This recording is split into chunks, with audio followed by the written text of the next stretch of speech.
كما كتب على الذين من قبلكم لعلكم تتقون.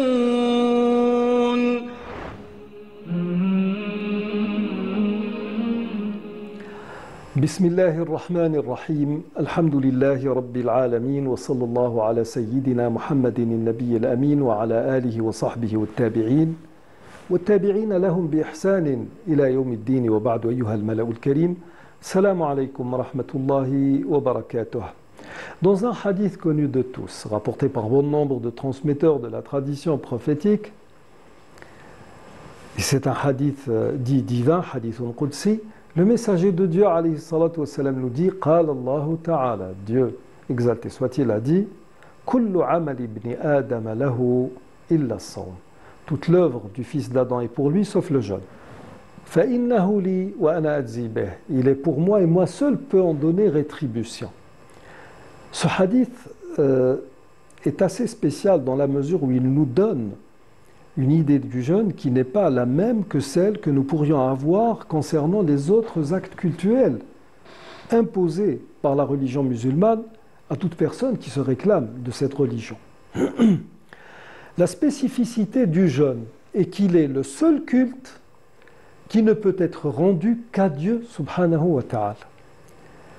Si nous étudions ce que certains sociologues appellent les religions préhistoriques, ou bien si nous étudions le paganisme, ou bien les religions dites célestes ou monothéistes, comme le judaïsme et le christianisme, vous avez des offrandes qui sont destinées à Dieu et qui peuvent être aussi destinées à des divinités que l'homme a créées de toutes pièces, qui ne sont pas de véritables divinités. Vous avez d'autres cultes, comme le fait de se mortifier le corps, de se livrer à des ascèses, qui peuvent être aussi rendus à des divinités, tout comme elles pourraient être rendues à ce que nous considérons comme le Dieu suprême, dans un panthéon de divinités, si nous partons du principe qu'il y ait un panthéon de divinités. Mais le seul culte qui ne peut être rendu qu'à Dieu subhanahu wa ta'ala, c'est le jeûne. Nous n'avons jamais vu à travers l'histoire, où nous ne connaissons pas dans l'expérience religieuse qui a été celle de toute l'humanité, quelqu'un qui est jeûné pour une idole, quelqu'un qui est jeûné pour un animal, fabuleux soit-il, ou un animal qui existerait, comme c'est le cas chez les bouddhistes par exemple, qui adoraient des vaches. Non, le jeûne, c'est un culte qui est dirigé exclusivement vers Dieu. Donc c'est pour ça que dans le hadith il dit « il est pour moi ». Mais ce qui est aussi frappant dans ce hadith, c'est que le hadith en lui-même insiste sur le fait que ce culte doit être rendu honnêtement à Dieu. C'est-à-dire que il va toucher, c'est un culte qui se fait dans l'intimité la plus totale. Nous sommes tous à jeun, kulluna sa'imun, pendant la période d'abstinence du mois de Ramadan. Sauf que ce siyam, ce saum dont nous parlons, ce jeûne, ne concerne pas uniquement la période d'abstinence qui va de l'aube jusqu'au crépuscule. Il va s'étendre jusqu'à la période nocturne. Il ne concerne pas ce qui est interdit, mais il concerne plutôt ce qui est autorisé en temps normal. Donc double exercice.